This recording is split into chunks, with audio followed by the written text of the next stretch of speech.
And now, it's time for another Dice Tower review with Tom Vasel. Hey folks, today we're taking a look at a small game from Okazu brand, which is called Patronize. This is basically where you are a wealthy patron and you are trying to get proteges working for you so that you can have the most religion or the most influence in the arts and sciences, etc. Now, all that's a setup for a very simple, small card game. It comes with a deck of 17 cards and then another deck of 7 point cards and then a pile of cubes. That's not a lot of pieces, but there's more game here than you might think. Let me show you.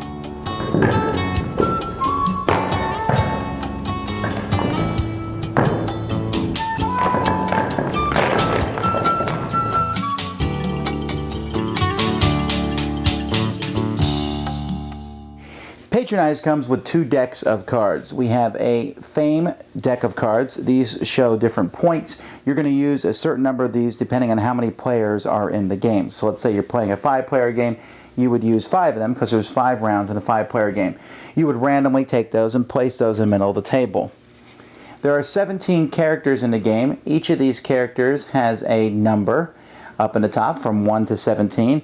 Some of the characters, not all of them, has a suit that they're part of, sometimes more than one. See, the theologian here is science and religion, while this guy is just science and so on. There's 4 different color suits. Also, each of these gives as a reward a cube. Not everyone gives a cube, and some people give a cube of any color. That's what the white cube stands for. Now, the game actually comes with cubes. Each player is going to get 1 tan cube at the beginning of the game. That's not actually a resource. That's to be able to make one of your characters safe. I'll explain in a moment. And then the rest of the cubes. Now, in this coloring, they look quite different. But in poor lighting, it is hard to tell the difference between the blue and the green cubes. But anyhow, let's see how the game works. The character cards are dealt out to each of the players. And one of the players is chosen to go first. And there are a certain number of rounds in the game. So let's say it's a 5-player game. Then there would be 5 rounds, even though each of you only has 3 characters in your hand. Starting with 1 player on a turn, well, first we'll turn over the Fame card. This one's worth 5 points. So each player can play 1 card, all right, in turn order, and whoever plays the highest card is going to win that Fame card. If the Fame card happens to have a trump, then the player who has played the highest card that has that trump, in this case it's the 10 Navigator, will win the card. The winner will take 1 cube of the color that's shown on their card. So he'll get 1 blue cube that he'll take from the common stock. Each other player takes the cube that they wanted. So this guy would get a green cube, red, yellow. This guy could take any one he wants. So he says, I'll take a blue cube. And then they also get 1 from the person who is clockwise to them. So this player here would also get a green cube.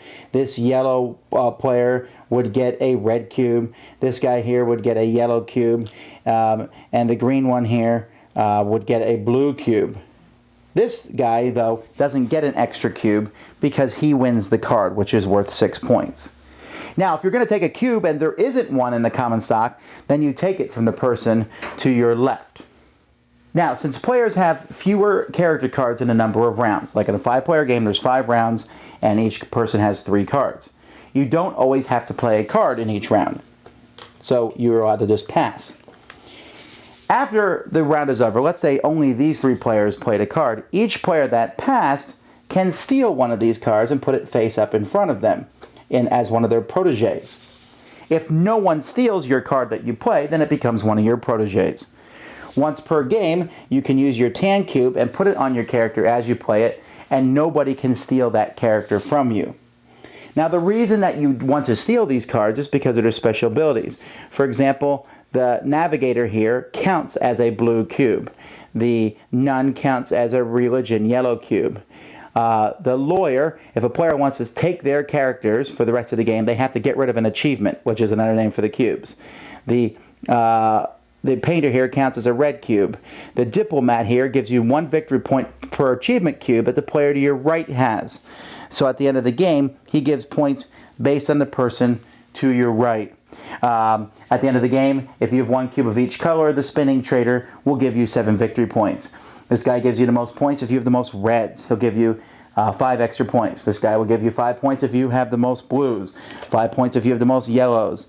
The noble, if you have her, she'll double the point of your lowest fame card that you have gotten. This person copies the ability of anyone to your right. This guy gives 1 point for every cube you have. This guy gives you 5 points if you have the most science. This guy is a science cube. If you have more than 3 proteges in front of you, you get 3 points. Here you can double the victory point value, which is down here in the corner, of one of your proteges. And here, when you play this, you get double cubes. He doesn't actually give you a cube, but the cube of the person clockwise to you, you'll get 2 of their cubes. So the game will continue as players are playing and stealing and putting proteges in front of themselves. The game is over after a certain number of rounds. You will add up any fame cards that you might have gotten, plus the victory points on the proteges in front of you, plus any special abilities that their victory points that their abilities have given you, and then you'll get victory points for the number of cubes you have of each color. And the more you have of the same color, the better off you will do. For example, if you have 1 cube of a color, it's 2 points. But if you have 5 cubes of the same color, that's 20 points. The player with the most points is the winner. I don't know what it is about me and these small card games, but I really like this. For such a few amount of cards, this game really packs a punch. And it says here it plays from 3 to 5. I've played it with all 3 sets, and it worked just as well with all of them, although I think I might have liked 4 the best. I like the fact that you can't play a card every round, and you have to decide when to play it. This is essentially a trick-taking game, although kind of a convoluted one. Because it's interesting, because there's 1 through 17, so you can do card counting. It's not a difficult process because you can see all the cards that have been played. There will be a card or 2 that are taken from the deck and that are aside, so you have to keep that in account. But you have to figure out who's going to win this trick. You can win the game without ever taking one of those point cards in the middle, although that would be difficult. You want to take probably at least 1 of them. But it's the special abilities. It's the number of achievement cubes that you get.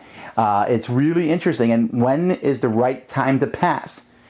Do you pass when you see a card out there that no one's done, just to grab it?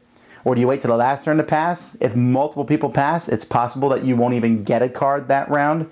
Take it from another player. You have to pass on 2 of the rounds.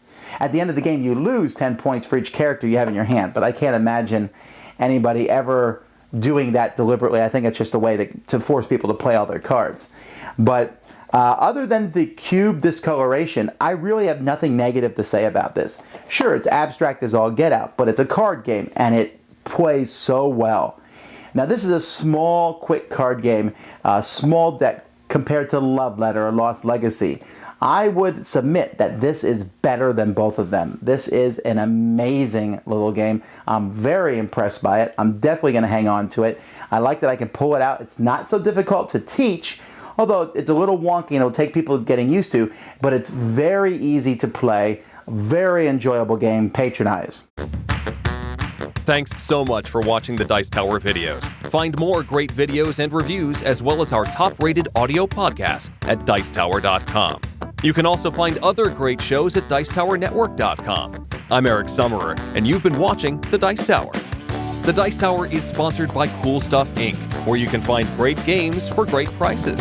Cool stuff in stock. Check them out at CoolStuffInc.com. Shut the door. There.